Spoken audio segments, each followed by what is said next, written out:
Autofinish vous présente Mach 5, l'émission des sports à sensation.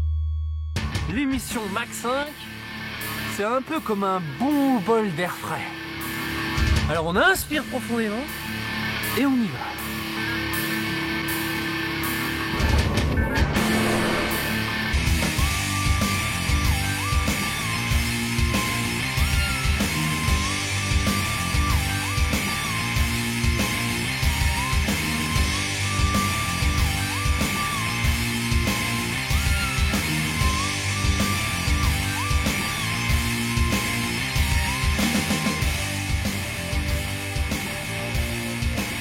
Direction aujourd'hui le circuit de la Ferté-Gaucher en Seine-et-Marne.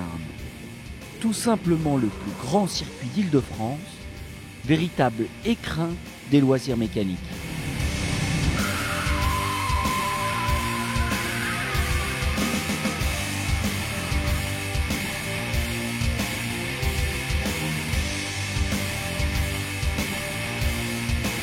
Présent pour le tournage d'un clip pour un site internet de qualité dédié à l'automobile, nous partons y rencontrer Soheil Ayari, multiple champion automobile, mais aussi personnage de grande valeur.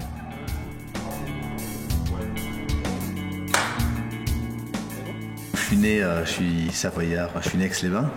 Et après, avec ma famille, on est parti, je suis d'origine iranienne, donc on est parti à Téhéran, j'ai vécu à Téhéran jusqu'en 1979, à la Révolution. Et la Révolution, on est revenu à Aix-les-Bains. Et c'est à ce moment-là seulement que j'ai découvert le monde automobile, l'univers mécanique, etc., quoi.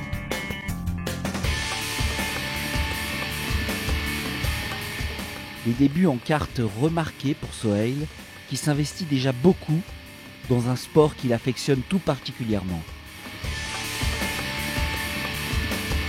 Pour moi, c'est le sport à travers lequel je ressens le plus de sensations. C'est-à-dire les sports mécaniques en général et le kart et la voiture en particulier, quoi.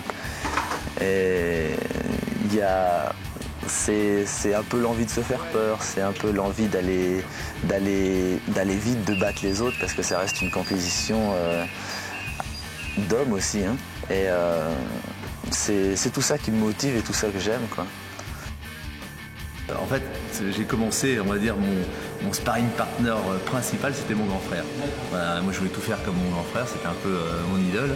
Et lui a commencé le karting juste avant moi. Et moi, j'ai cassé les pieds à mon père pour dire « Ah, je veux faire comme Cyrus ». Et donc, il pouvait pas faire autrement qu'en acheter un aussi. Et après, déjà en moto avant le karting, on se tirait la bourre ensemble. Et là, ça a continué avec le karting. Et on a appris tous les deux à faire la mécanique sur le kart. On avait un prof qui venait nous apprendre à démonter, à entretenir le kart. Et après, plus par moi-même, j'ai commencé la préparation sur les moteurs. Et comme j'ai commencé des études de mécanique, c'est bien tombé parce que quand j'allais à l'école, j'en profitais pour en parler aux profs, qui m'ouvrent les ateliers pour que je puisse avoir accès aux tours, aux fraiseuses, pour préparer mes cylindres, mes pistons, etc. Tourner des pièces pour mes cartes. Et je me suis vraiment investi à fond dedans et ça m'a passionné. Et du coup, une de mes fiertés, c'est d'avoir gagné un championnat de France avec mes moteurs. Et voilà, donc voilà. C'était pas j'avoue, heureusement que j'avais un bon coup de volant, c'était des bons moteurs, mais c'était pas les meilleurs moteurs du plateau. Voilà. Mais ils étaient costauds, ils marchaient bien, mais il y en avait 2-3 qui marchaient mieux que moi quand même. Les premières courses en championnat de France, c'était en Formule Ford. Ma première catégorie, c'était la Formule Ford. Donc j'ai fait 93, ma première année en Formule Ford pour apprendre. La deuxième année, en 94, la première année avec le Graf Racing, le team après que j'ai continué en monoplace avec. Donc c'était 94, j'ai gagné le titre avec le Graf Racing. Soheil totalise 4 victoires en 9 courses et 6 pole positions. Il s'adjuge le titre à Montlhéry lors de la dernière course de la saison. Je suis passé en 95 en Formule 3 avec cette même équipe. Une première année pour apprendre où j'ai gagné une course, une deuxième année pour gagner où j'ai gagné le titre avec le record de victoire. Je crois que je dois toujours l'avoir. Avant moi, c'était Alesio Pescarolo qui l'avait. Et voilà, moi j'ai gagné 11 courses sur 14. J'ai fait 11 victoires, 2 secondes places, une 6e. Donc je n'avais pas laissé beaucoup aux autres. Mais j'avais une super équipe, une super auto. Et voilà, et donc on avait fait une belle année. Attaquer en tout début de course avec le plein d'essence, donc avec une voiture plus difficile à piloter, c'est ce que Sohail Ayari parvient à faire mieux que ses rivaux depuis le début de saison, et c'est comme cela qu'il creuse rapidement l'écart en tête. À Albi, le scénario s'est répété. Dans la première course, Ayari devance dans l'ordre à l'arrivée ceux qu'il précédait déjà au départ, à savoir Gay, Ruffier, Pompidou, Yes et Servia. Et après ça, 97, j'ai gagné aussi la Coupe du Monde de F3 avec eux. 1997, Sohail gagne le Grand Prix de Finlande après une remontée mémorable. La même année, il gagne la Coupe du Monde de F3 à Macao et surtout est testé pour la première fois en Formule 1 chez Williams. Alain Prost l'approche aussi pour son écurie. Malheureusement, les circonstances favorables ne seront pas réunies.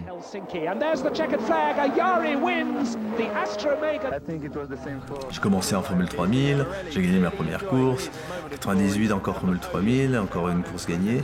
La Formule 3000, c'est la seule catégorie où j'ai pas gagné le titre. Parce que malheureusement, je suis jamais arrivé à faire 2 saisons de suite dans la même équipe. Et ça, c'est quelque chose pour moi qui compte, quoi. C'est difficile de bâtir, c'est difficile de progresser sans bâtir avec les mêmes personnes et changer d'équipe chaque année, c'est compliqué pour gagner un titre à ce niveau-là. Donc je suis pas arrivé à gagner de titre. Après comme la F1, je suis pas arrivé à trouver les budgets pour y arriver.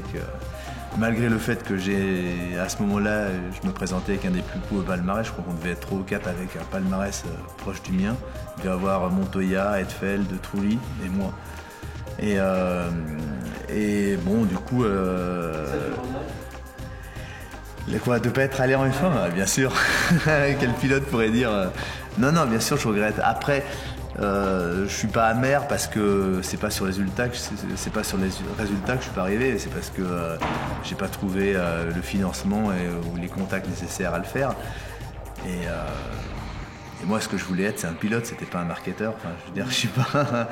Et on me demandait à l'époque pour rentrer 5 millions de dollars. Donc, pour un gamin de 23 ans, c'est compliqué. Hein, et j'avais pas une famille avec des connexions assez importantes pour décrocher des ouvertures pareilles. Voilà.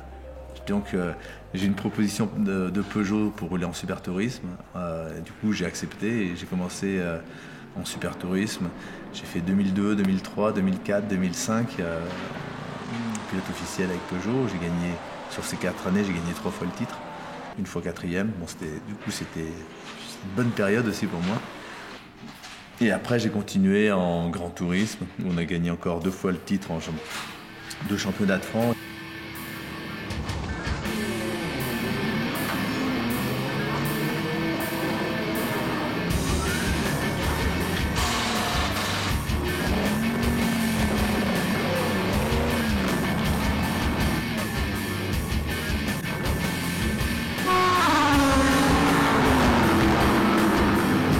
Franchement, on a fait du super boulot, bravo à toute l'équipe les mecs ils ont été au top tout le temps. Donc on a eu une super voiture, nous on a fait notre boulot et ça nous a permis de faire 2 hier, aujourd'hui avec du lest. Ok, on n'avait pas full lest, on n'avait que 40 kg, mais avec du lest de gagner, on n'était pas sûr de nous et ça nous réconforte dans nos choix techniques. Voilà.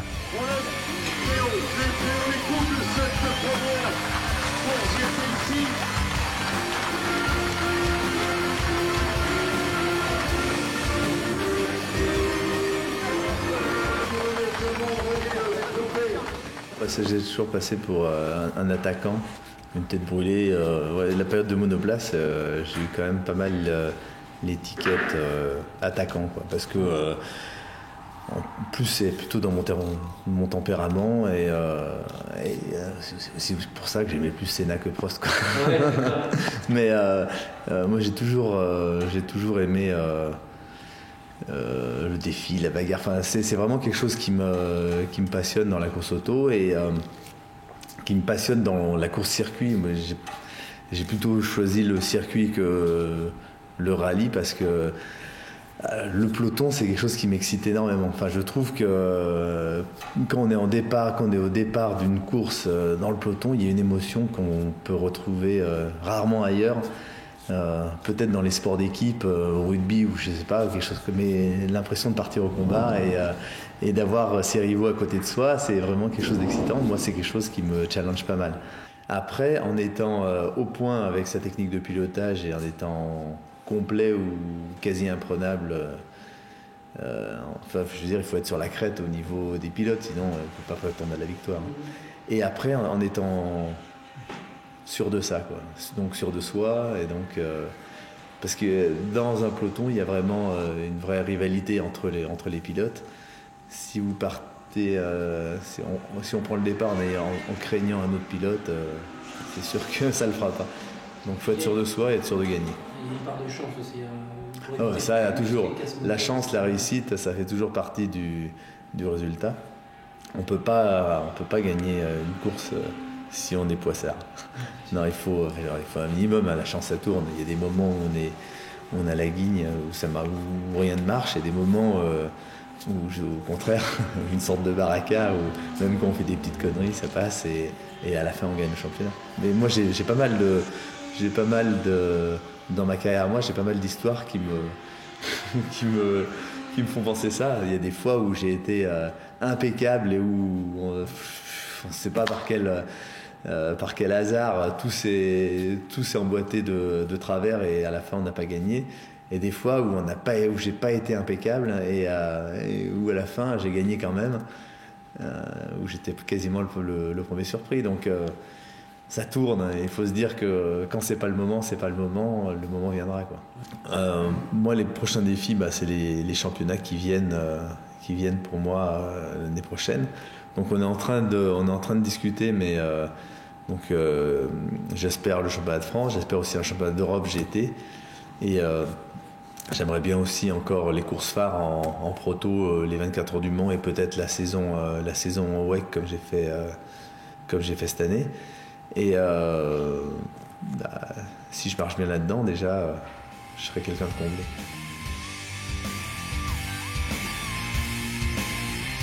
Donc quel été de brûlé, on se retrouve bientôt pour un nouveau défi.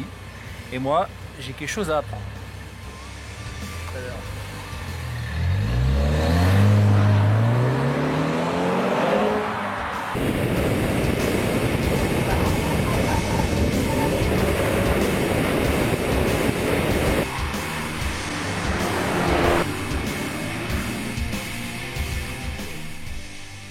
Non, non, non, non, non, non, non, non, non, non, non.